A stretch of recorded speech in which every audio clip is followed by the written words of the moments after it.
Slovenski glasbeni dnevi so nastali pred 30 leti na pobudo enega izmed začetnikov, skladatelja Milana Stibilja, s katerim sva pripravila pravzaprav osnovni koncept teh glasbenih dnevov, in sicer naj bi poleg koncertov imeli tudi vsakoletni mednarodni muzikološki simpozij, kjer naj bi obravnavali po možnosti pomembne glasbene teme, aktualno glasbeno tematiko, seveda pa tudi slovensko glasbo.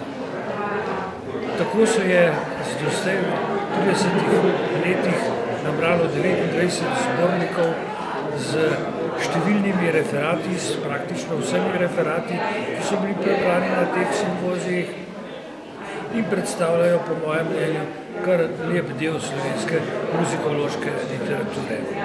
No, letošnji glasbeni dnevi se začnejo, kot sem rekel, v petek 13. simpozij se začne v soboto 14.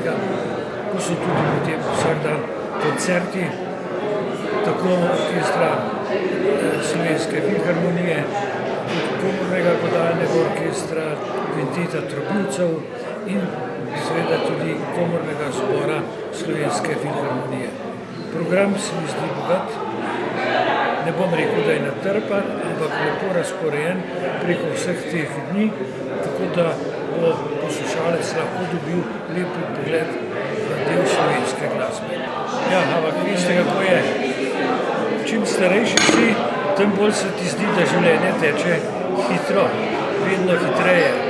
In ko danes gledam nazaj, si kar ne moram predstavljati, da je dejansko minilo 30 let od začetka te naše prireditve. Res pa je, da mi je glasba v življenju pomenila največ, da sem vesel, da sem se lahko z glasbo ukvarjal, sicer samo kot glasbeni zgodovinar, ampak to mi je zapolnilo življenje.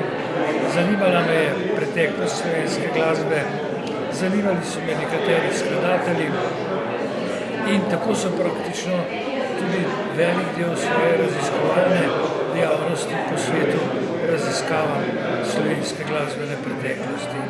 Potem so seveda nastali še slovenski glasbeni dnevi, potem so nastali tudi stvari, ki so se dotikale sedanjosti in tako je kar hitro poteklo teh 30 let. In kako doživljate te 30. glasbene dneve? Nič drugače kot vse prejšnje. Nekoliko vznemirjenja, nekoliko treme in seveda veliko pričakovanja.